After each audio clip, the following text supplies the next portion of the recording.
Hi all, this is a short version of a much longer video that I'm going to be doing just to try and straighten things out with regards to the Tornado, the P2, the Duke of Gloucester and apparently the newest version of the Railroad Flying Scotsman.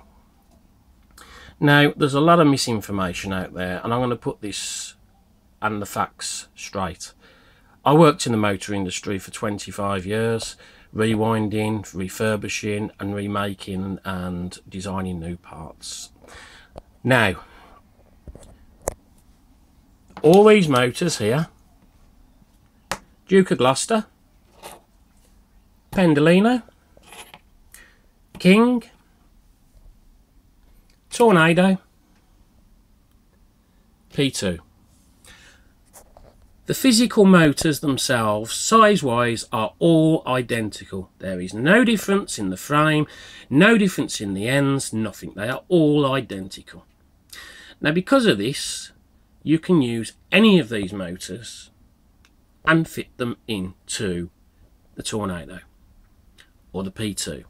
The difference is, with some of them,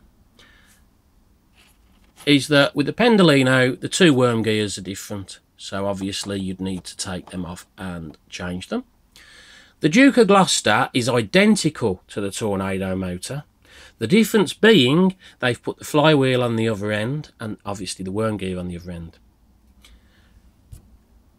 Now, to extract these, a lot of people get frightened because they're frightened of damaging the motor or whatever. Now, all you need to make yourself, and this is just a quick one I've made up just to put this video on just for you to see. I'm going to be making a much longer version of this. Basically, all you need is something very similar to that. You place it across your jaw like that. You get your motor.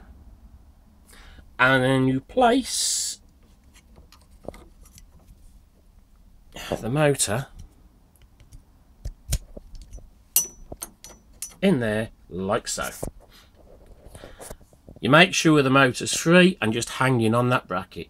Now it's best to do it on a vise that's actually on your bench and put a towel under, so when the motor drops obviously it'll drop onto the towel. Now to get the actual shaft out of there you need to make a dowel.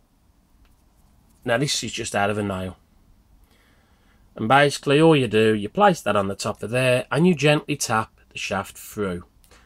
It will come out. If you end up with a really difficult one, then you can heat this up, and being brass it will expand much quicker than the shaft will because that's steel. So but obviously don't go mad, just very gently heat it and then knock it through. Now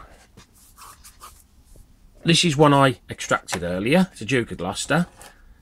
Now all I'd have to do with that motor is place that end, that end, and there you've got a Tornado motor.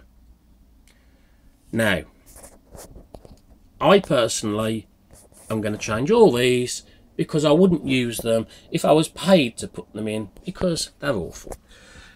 You can first of all tell that by the magnetism. It's rubbish.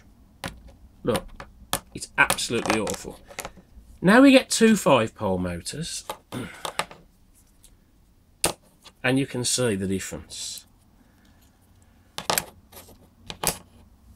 All the silver motors are 3-pole motors, penny a piece. They're not worth anything. They're just cheap, nasty. 5-pole motors are so identical, but they're the premium version of these. These were alright when you had the smaller version in your Sky Electrics. Had no weight to pull, so it didn't matter. Putting a 3-pole version of this can motor into these locos that are quite heavy locos, then you put your coaches on the back, no wonder they're burning out. They're just useless. If you use these, if you want to use the 5-pole one, like so, all you need to do is make a bracket similar to that one there. That's made out of brass, and all you do is you make that up And once you've got that flywheel on, fit it onto the end of there and screw it down. Or you can buy these brackets from Peter's Spares. They had them in stock last time I looked. Now obviously you won't need to do that if you extract the parts off it, because you can use that bracket straight onto the back end of that.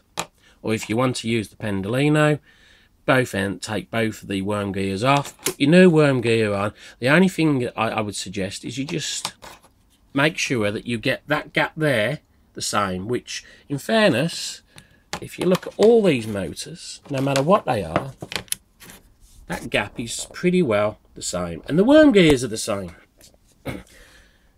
So if you use the 5-pole motor, you won't even have to extract anything. All you'll need is that bracket.